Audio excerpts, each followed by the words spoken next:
कि राष्ट्र भक्तों, इन दुष्टों के ऊपर वज्र का प्रहार करो और भेड़ियों के साथ भेड़ियों जैसा ही उत्तम व्यवहार करो। मोदी जी और कि बदनाम करके बस्ती को अस्मत तलाश करती हो, कि बदनाम करके बस्ती को अस्मत तलाश करती हो, दंगा करा के सुकून तलाश करती हो। अरे इन सूखे हुए फूलों से खुशबू ना मिलेगा, ममता दीदी लाशों के ढेर पर जन्नत तलाश करती हो।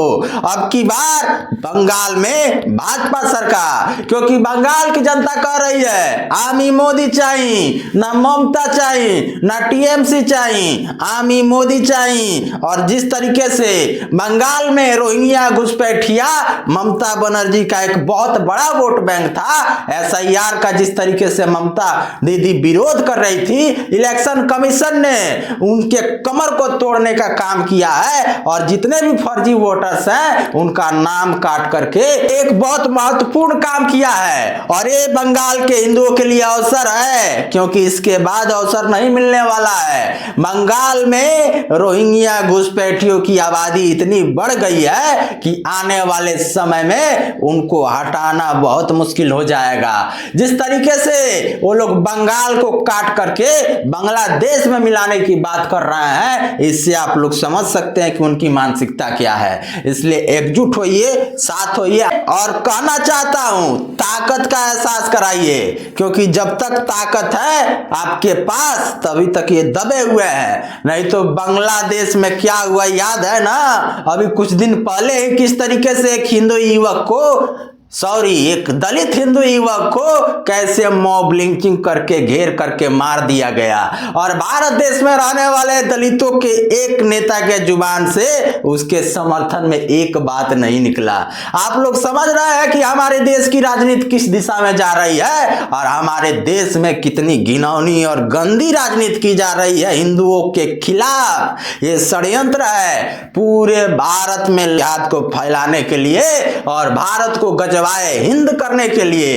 इसलिए समय रहते ताकत का एहसास कराइए, क्योंकि जब तक ये कमजोर है, गरीबी में है, भूखमरी में है, लाचारी में है, तब तक ये शांत है। तब तक भारत में संविधान चल रहा है, जब तक ये हिंदुओं की बराबरी नहीं कर लेते हैं। नहीं तो सरिया कानून लागू करने की किस तरीके से धमकी दे रहे हैं, ये बात आपके कानों तक भी जरूर पहुंचती होगी। इसलिए भाइयों, तुम भी आवाज बुलंद करो। ना टीएमसी चाहिए, ना ममता चाहिए, आमी मोदी चाहिए, आमी मोदी चाहिए। बंगाल में आमी मोदी चाहिए, क्योंकि बार बार गलती करके खुद को शर्मिंदा करते हैं, संविधान के घाव को फिर से जिंदा करते हैं। सन 47 में अगर हम इनके बाह काटे होते, हिंदू राष्ट्र घोषित करके इस खाई को पाटे होते कि इनको नहीं बदल सकते।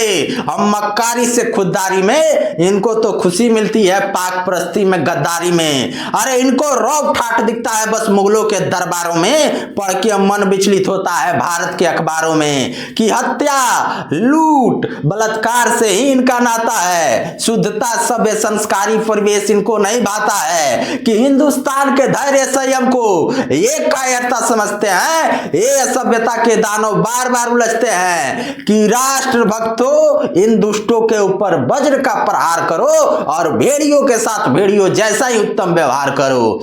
मोदी जी और योगी जी कितना काम करेंगे, कितने समस्याओं का समाधान करेंगे। मोदी और योगी जी कितनी आपकी सहायता करेंगे, क्योंकि अब समय आ चुका है कि आपको अपनी सहायता खुद करनी पड़ेगी।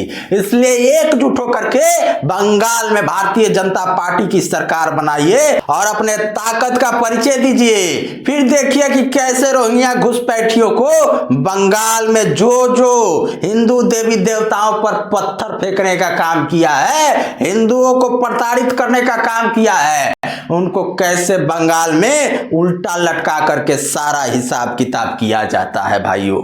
इसलिए इस वीडियो को शेयर कर दीजिए और हमारे चैनल को जरूर सब्सक्राइब कीजिए। जय हिंद, जय भारत, जय श्री राम।